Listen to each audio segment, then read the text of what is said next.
Good afternoon. This is Peter Towers. Welcome to this ESS Small Business Information webinar. This afternoon, we're going to look at a very important area for small businesses, and that is developing leaders. The presentation this afternoon is to be made by Peter McDougall, AM, the Managing Director of the Leadership Academy. Good afternoon, Peter. How are you? Good afternoon, Peter. I'm well, thank you. That's good.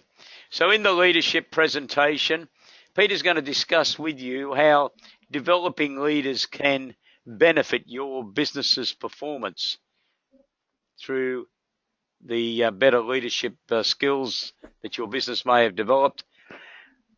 There's no doubt that leadership requires a high level of commitment and resources for the business to be successful. And Peter will also talk to you about that. And how do you develop successful leaders? So Peter McDougall, AM, a former colonel in the Australian Army, is Managing Director of the Leadership Academy. So Peter's going to take over now. I'll just switch the presenter. And Peter, it's over to you. Thanks. Thank you, Pete.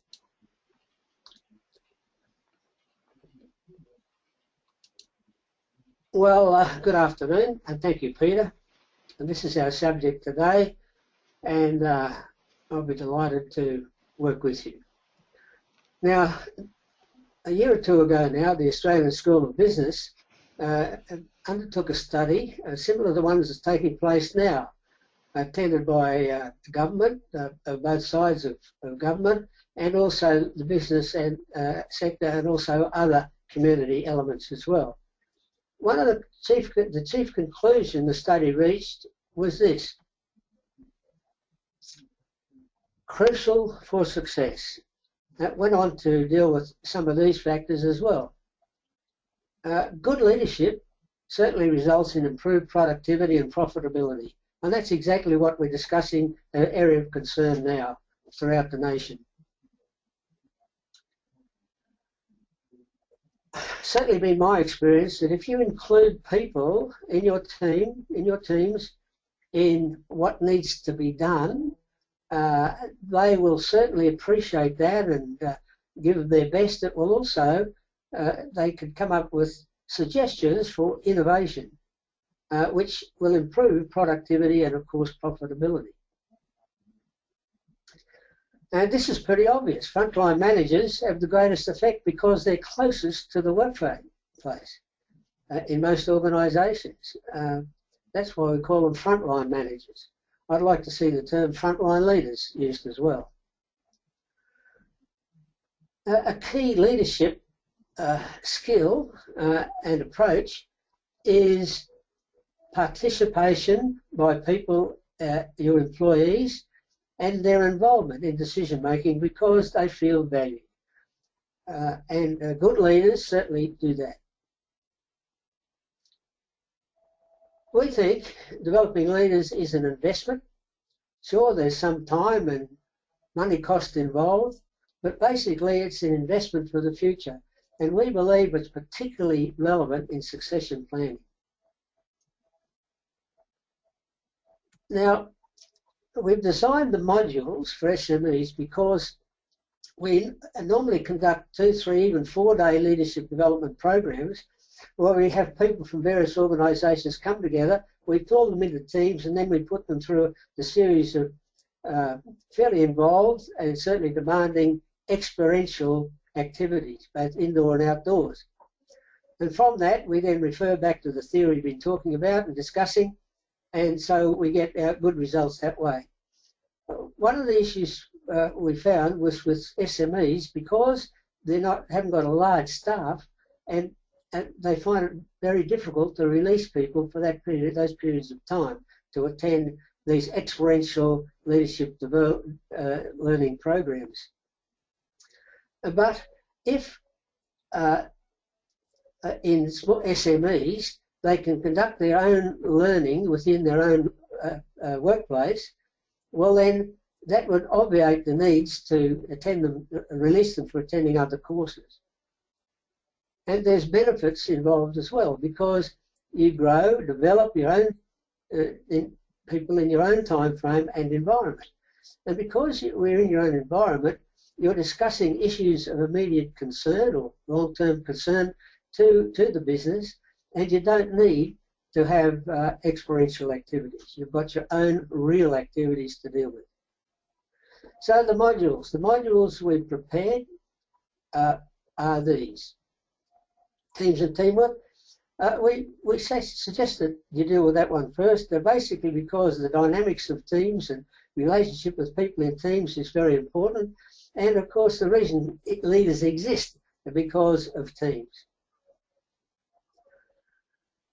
We also deal with this particular module. Now, this module I'm going to address later on in its entirety to show you what's the sort of training matter that's involved in the modules. So leadership making a difference is certainly a key one. Leadership people skills. It's fine to know what to do, but in terms of leadership, you need good people skills to know how to get people involved and being most productive. Involved, of course, in associated with people skills is developing relationships and trust. We deal with motivation, both positive motivation, various types, and also the demotivators. Coaching and counselling, of course, are vital when you're trying to develop individuals within the teams. And leaders don't have to do all the coaching and counselling themselves. They can get others within the team to coach and perhaps counsel as well. Delegation is particularly relevant in terms of leadership succession planning. We found that some of the leaders we've worked with in small SMEs who have been the creators of the business and have been the boss in the business for its whole existence found it very difficult and are reluctant to actually in any way plan succession. Sometimes they'd actually go outside the business to try to recruit somebody who could take over from them. Well, we believe that delegation, which we go into in some detail, enables the current leader, the principal, to take parts of their own work and delegate it, give it under a comprehensive control and evaluation schemes to take some of their own work to prepare others who might be in line for succession. It's a very valuable tool. And of course, problem solving and decision making is a constant demand upon people in any type of work, in any size teams. We deal with problem solving in terms of looking at the logical left side of the brain, a step-by-step approach to key factors that need to be dealt with, and then the more creative side of the brain, the right side of the brain, that come up with possible solutions, which then, of course, must be put into options, perhaps more than one option, to decide which is the best way to go. Certainly an investment, as I mentioned. So these are the module structures. Now, what you need, first up, is a facilitator's or instructor's guidance paper. This paper, with associated PowerPoint slides, is the basis of the training that's contained within the module. The depth of knowledge that we've discovered over the years goes into that guidance paper. And the guidance is sufficiently detailed so that the facilitator knows click by click what is going to appear on the PowerPoint slides, which can be used for discussion and analysis. Now, if you have an experienced member of your staff with some obvious leadership skills, well then perhaps that person can be appointed as the facilitator. If you find you can't do that, well then the Leadership Academy can provide training for the facilitator. We do training the trainer. We also have a follow-up paper with black and white copies of the slides, probably 4 black and white copies to a page, and that follow-up paper contains the knowledge that's already in the guidance paper. Now we separate it because we don't want people reading the answers in the group whilst the facilitator is trying to make key points and arrange for discussion. Facilitator's approach is best to put up some key issues and then discuss them without people looking at the follow-up paper.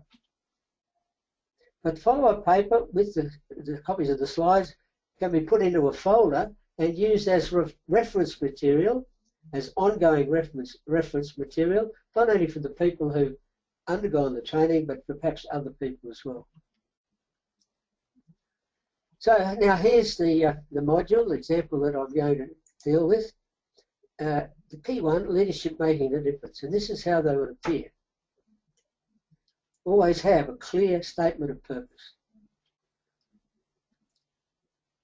Functions, attitudes, behaviours and skills. The whole purpose is to improve relationship, performance and productivity.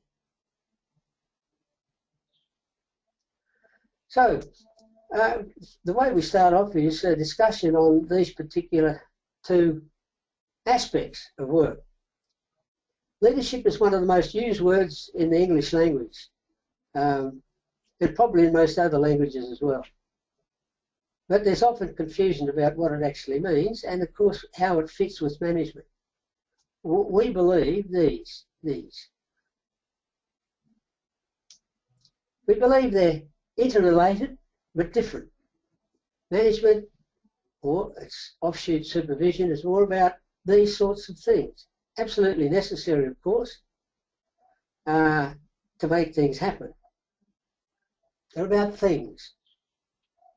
Leadership, on the other hand, is about keywords here: creating the environment, members working willingly together, common goals, with and through others, the people in their teams, but also people from perhaps the associated teams that they have to work together with, or teams above and below them, their particular team. Now, those faces reflect perhaps some reality of the types of people that you might get in a team. Most teams that I've worked in have had very interesting people in them.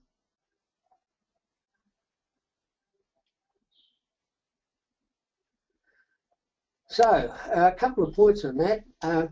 We talk about the difference, the interrelated relationship between leaders, leadership and management. We also believe good leaders need to be credible managers. Now, they don't have to be perhaps the best manager within the team, within the group, within the business, but at least they have to know enough about the work they're responsible for to be quite credible and accepted by people in the team.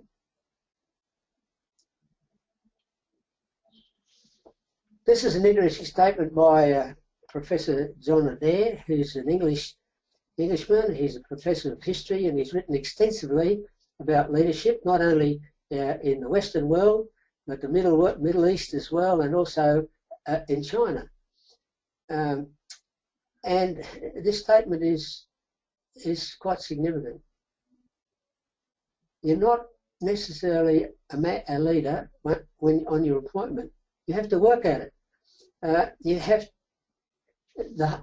have to be accepted within the hearts, the feelings of the people you lead, and of course, in the minds of what you are doing, the logic of what you're doing, and you have to be accepted in those two terms by the people who work for you. So, I mentioned we have adopted and adapted Professor John Adair's teachings, and we like to work in some sort of framework, a framework of a model, which I'll deal with a bit more soon. But John Adair has developed a model of interrelated areas of need, and the needs are to achieve the task. Now that task, he uses the word task, but of course it can mean at the highest level, vision, missions, goals, objectives and so on. So that's what we're on about, surely, to achieve something of use, of value to the organisation and to people. So leaders need teams to work towards achieving the task. And teams, of course, are made up of individuals. Professor John has said that, stressed that the interlocking nature means that they are interrelated and interdependent. And they need to be kept in balance over a period of time. That is, over a continuum, they need to be kept in balance.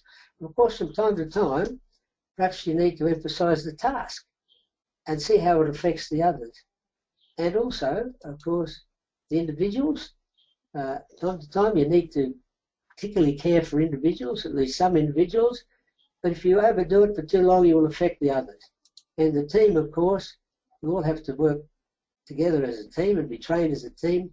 But over a continuum, as I mentioned before, they need to be kept in balance. So, what are the functions? There's functions and model that we have adapted and adopted. Here they are. Now, anybody who's undertaken management training will see that many of those functions are taught also in management development training. Common sense, really, define the task, plan, organise, communicate, control. We emphasise that while they are the functions, the what to do, what needs to be done, the leader doesn't have to personally do all of those. A good leader will involve other team members in doing, contributing towards these particular functions.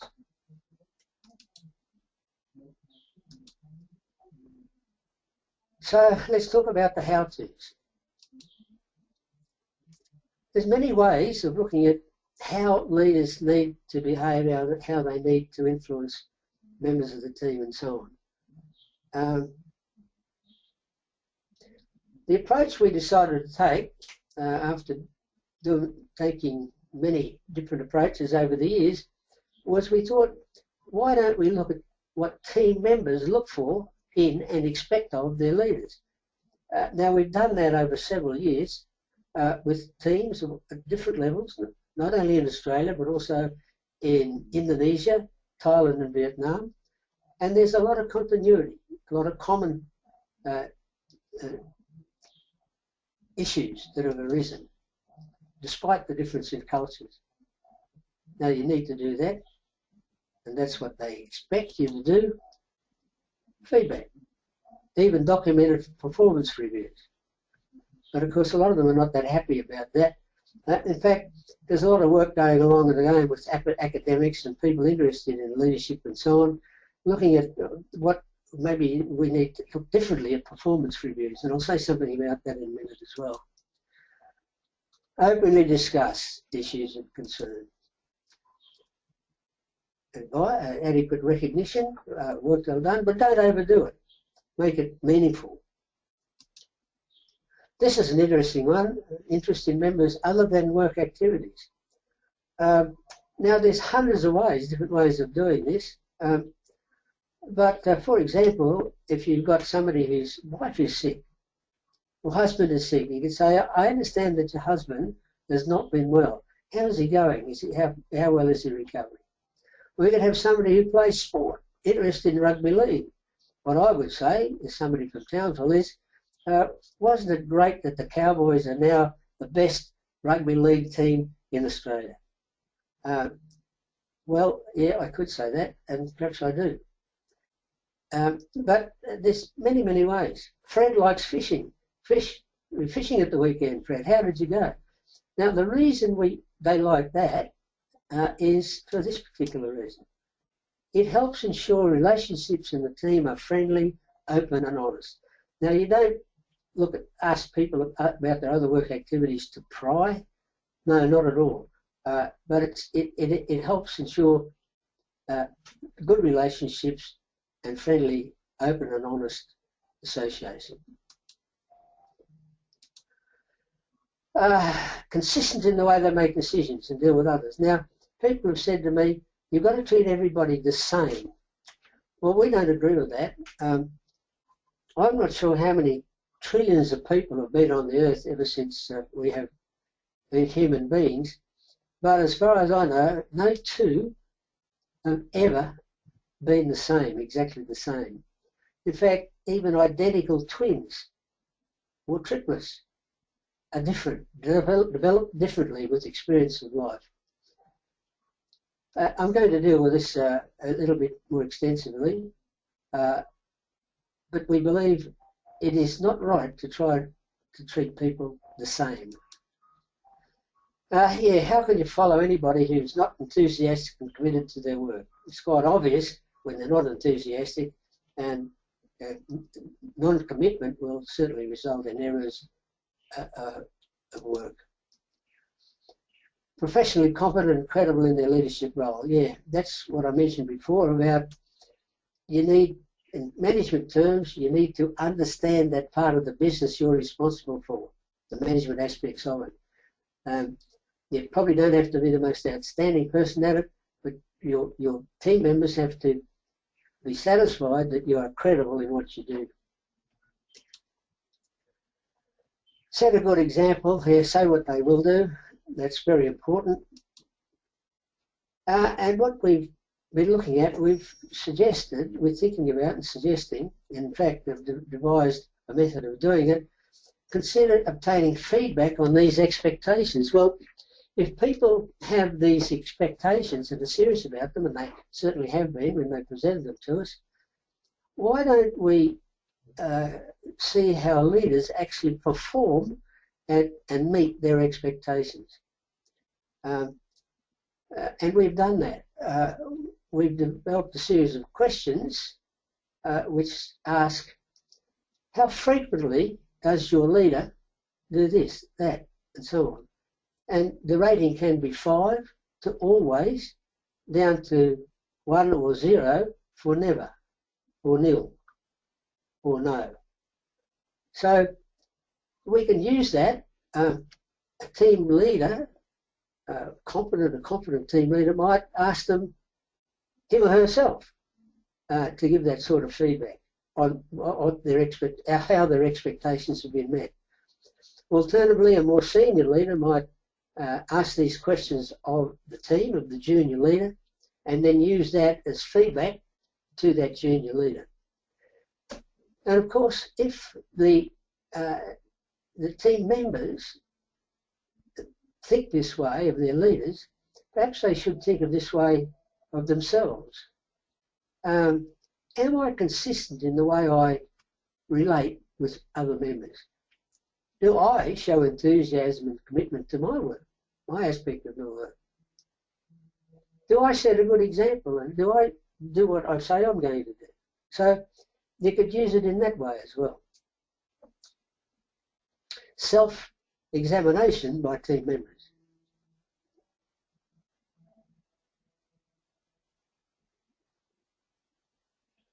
So here's some basic considerations, just quickly.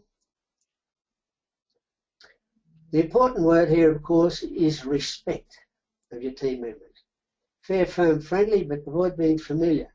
Now, if you're too close, familiar, with a particular person in your team, that can upset the balance of the team, because other team members might say, I wonder why Peter is showing so much attention to whoever. You don't need that in a team. So be very careful about entering into a familiar relationship with anybody in the team. Now this is a problem, surely. It appears to be on the increase. There's all sorts of, it's happening over the internet, it's happening with young people, it's even happening with older people. And it's severe. But we believe that if it's within an organisation, it certainly indicates a failure of leaders at all levels within that organisation. Now, I'll make this point. It's nice to be popular, but it's not necessary. You must first of all gain the respect of your team members and others.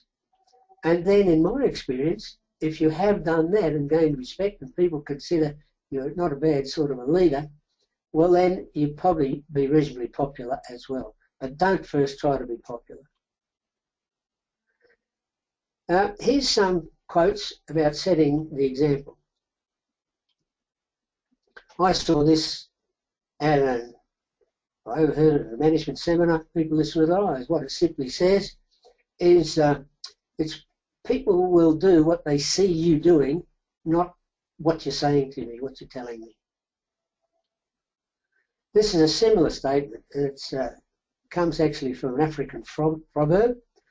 What you are underlined is your the way you exist, what you are as a person is preventing me from hearing what you're saying. I can't hear it because of the thundering of the drums of what you actually are. And this was a statement by a very famous man, Mahatma Gandhi, of course, lived this: be the change you want to see. Mahatma Gandhi was a lawyer, an Indian lawyer, and he actually lived the way he wanted to see Indian people live and behave, not as underlings of the British Empire, and the British Raj that dominated Indian affairs at that stage, and he eventually succeeded. A most amazing man as far as setting the example goes. But we're all human, and we're nobody's perfect, except right now we're playing pretty important games of rugby union, and there was in the 70s and 80s, I think, there was a fellow called John Eales, who was so good a player and so good a leader, his nickname was Perfect. So if we do make mistakes and don't do what we say we're going to do, even though we made promises to do so, like certain politicians in the past have done, they find it very difficult to try to see how they can actually get out of what they've done. But of course, we believe the first thing is to apologise. Say, I'm sorry, explain why I couldn't do what I said I was going to do, but at least apologise. Now, interesting in different cultures, Indonesians we were working with, these issues come up, and their reaction was, the class's reaction was, oh no, in their very hierarchical structure, the very senior man or woman would never apologise to people below them. So, but in discussion, it did reveal that, yes, they do take some steps to apologise, not personally, but they actually get somebody at the same level as the person they've upset to apologise on their behalf. Saving face, I think it's called. Now, I mentioned don't treat everybody the same. Now, here's a further illustration to prove that point. Situations change, so styles should change. In the bottom axis here, we have the job maturity, which is job competence and commitment of individuals. This is the behaviour of the leader. If a person is low in competence and commitment, not really sure that they want to be there yet, well, what they can do is limited. So the leader's approach has to be directive. Not nastily directive, but firmly directive to show, for example, well, look, I know you can't do this yet, but what I'd like you to do is have a look at this. I'll help you, but I want you to do it, and I want you to do it by 2 o'clock this afternoon, and I want you to do it this way, being quite direct, because the person doesn't know much yet and is not sure they want to be there. But as level of competence and commitment improve, you can take a paternalistic and, of course, maternalistic approach. That is, you can take people under your arm and you can say things like, Well, look, you are improving, and that's good. And what I want you to do is try to do these particular things that I want you to do, and I'll give you guidance and help. But report to me regularly, and we'll discuss it. So it's taking a paternalistic, maternalistic style of leadership. Of course, when you get more confident and committed, as in this quadrant, you can say to people, look, we've got these issues that we need to look at. And what I want you to do is take a look at them, and I know with your experience now, you can probably come up with some good ideas. So why don't you come and talk to me about them, and you'll get the ideas and come and we'll discuss them. When they're highly competent and highly committed, of course, what you can do, a leader can do, is just go to the people involved, personal people involved at this level, and quickly discuss the issues to be resolved, quickly reach consensus, and people go away and do it. Now, interesting enough, in any one team, particularly in a business, you can have people at these various levels. So that's why you don't try to treat people the same in leadership. You have to be aware of the level of job maturity and adjust your leadership style to get the best results.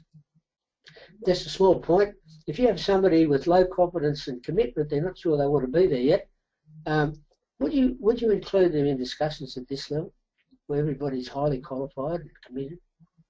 Well, you might, but I'd be careful about it, because you wouldn't want somebody to be up here where they've got no idea what's going on and feel embarrassed. So it needs to think about these particular levels, and particularly the job maturity of people. So quickly now, here's some leadership skills. Now, I know they're all at once, but you'll be familiar with quite a few of them now.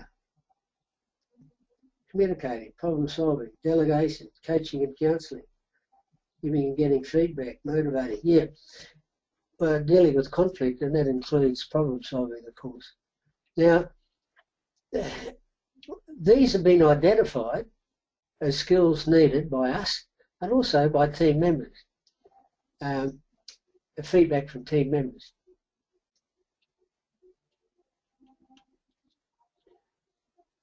And I make the point that all of these, virtually all of these, all of them, are included in the various modules that you can use in SMEs, specifically designed for use in SMEs.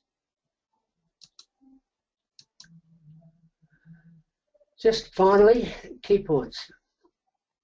Most valuable and flexible asset. Always essential to making the difference. Now, this is perhaps a mouthful, but there's some key issues in it. And it's said it's from a very highly regarded leader, certainly in big business, but what he says is quite relevant to all levels of organisations. Powerless for the people for whom he or she is responsible, irrespective of level. Abandon the old baggage of dominance, control and self-centeredness. Now, I've worked with leaders like that in the past, I guess particularly in the military, but in other areas as well. It is not the best practice by any means, and particularly with young people, it's resented, and they're likely to turn their backs on people who still operate in that way.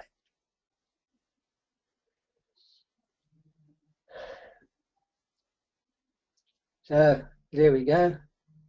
I guess that's pretty evident, but people are still working very hard at achieving this right now. So invest in the future is our advice. Grow your own. And that's what our SME modules are all about.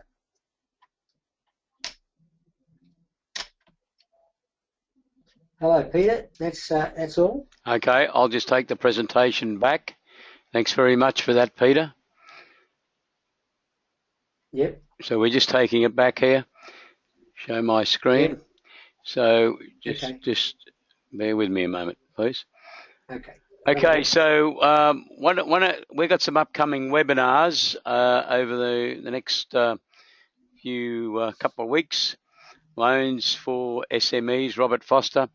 Insurance for SMEs on the 28th of October, and on the 2nd of November, vehicle financing for SMEs. I just want to show you on our site where you can find the Leadership Academy material. So we'll just go into the ESS Small Business website.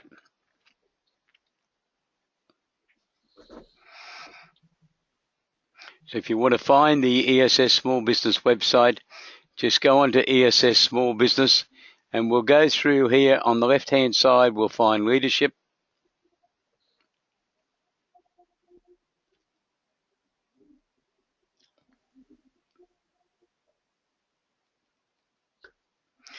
And then you have the summary of material that has been written by Peter McDougall. And these packages are available for a subscription fee. You can buy the complete leadership package for $352, including GST. So that case covers all of the products that Peter McDougall has spoken to you today about. Teams and teamwork, leadership making the difference, developing leaders, people skills, developing relationships and trust, motivation, coaching and counseling, delegation, problem solving and decision making. Or you can purchase to see what you can make of the material. You can buy the modules on a individual basis for $49.50 each. And all you need to do is just click on where it's got click here, and that will take you to the shopping cart whereby you can register for the purchase. And there's the other modules that are there. So they're all there, and there's a reasonable summary there of what's included in this material. So you can read that before you decide to buy. Perhaps you should buy the first one first and see how that goes with your SME team. So that's how the leadership material within ESS ESS Small Business is working. So we've already talked about the upcoming webinars. All that I need to do now is just relay once again that ESS Small Business has a combination of free and paid articles on a wide range of business concepts, and you can access it, of course, at ESS Small Business. So Peter McDougall, thank you very much for joining us today in this webinar, and I wish you all a happy day. And please don't forget, if you need any leadership material, come on to ESS Small Business and download some of the material and use it in your businesses. Thank you. Have a great day. Goodbye, Peter. Bye. Thanks, Pete.